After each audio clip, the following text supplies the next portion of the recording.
Yes, nongeye guhereza ikaze nanagusuhuza wowe udahwema gukurikirana ibiganiro byinshi cyane bya buri munsi bigiye bitandukanye. Nanone ni nk'ibisanzwe ni Rodri Entertainment, ukomeza kugenda nyine ukurikirana byinshi cyane kuri YouTube channel yawe. Ni itangazo risohotse kuri uyu mugoroba tariki 7 z'ukwezi kwa karindwi umwaka wa 2025 risohowe na RNP Rwanda National Police in Rwanda. Ni ibisanzwe rero mukomeza kugenda mwumva nyine byinshi cyane, mukomeza kugenda musobanukirwa byinshi cyane, wumve ko nawe naguhaye ikaze mu bijyanye n'itangazo tugiye kubagezaho. Cyane cyane ko nyine tutari bwirirwe dutinda, murabizi ko nyine abanyeshuri batangiye gukora ibizami bisoza umwaka, cyane cyane nyine mu biteguraga NESA, mu bijyanye no kwitegura NESA. Ubwo nyine ibi bizami byakorwaga, ubwo nyine bajyaga muri ibi bizami, hari byinshi cyane nyine byavugiwemo, mbese nyine hari byinshi cyane byaje gutangazwa, bakomeza kugenda bavuga ati ibi bizami bimeze gute, biratangwa gute, mu bijyanye nyine no gutangwa kw'ibi bizami. Ariko mbere na mbere nyine nkuko naguhaye ikaze nawe mushyashya ukigera kuri YouTube channel, icyo ndibuze gusaba no gukanda subscribe, ahandi ukajya ukurikirana byinshi, kubera ko biri mu bizatuma nyine natwe ubwacu tubasha kwiteza imbere, mbese tukagirana no henshi nyine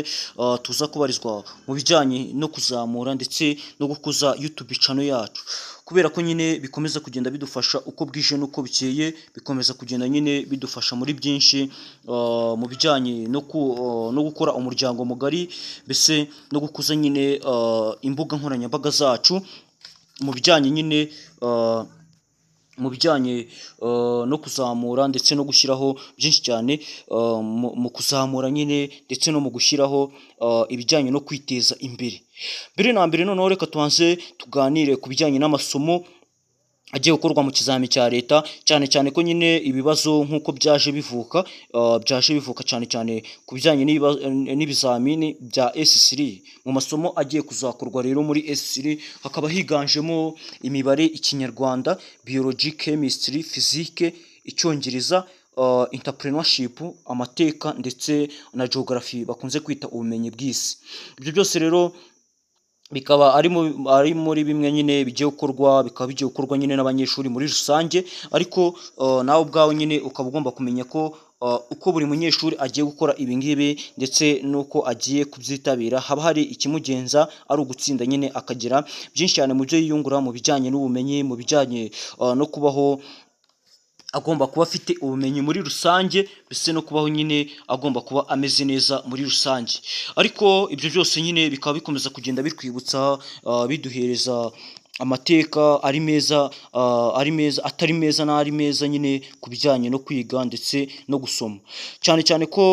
mu bize mbere cyangwa se mu bakiraga amasomo ahambere bakomeje kugenda bagaragaza nyine uburyo bo bayakiragamo, bakomeza kugenda bavuga ati ese ko abubu bayakiramo ubu, twe tukaba twarayakiraga ubu ngubu tukaba tunabarusha igifaransa, biraherera he, biragenda gute mu bijyanye nyine n'imyigire? Gusa wowe uri kumva iki cyegeranyo cyangwa se wowe ukurikiranye iki cyegeranyo, icyo ndibuze gusaba nyine ni ugukurikirana byinshi, ugasobanukirwa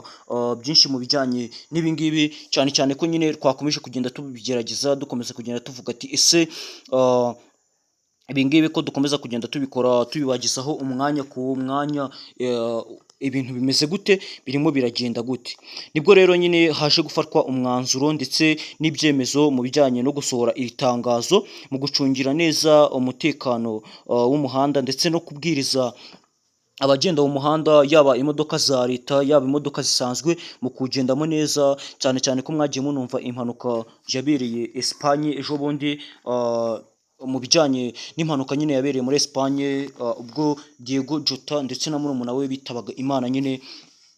ariko nyine bikaba byaranababaje abantu benshi. Gusa nyine ubwo byagiye byumvikana nyine byagiye bishyikwaho nyine bikanavugwa, kugeza nyine naho hafashwe ibijyanye no kumushyingura nyine,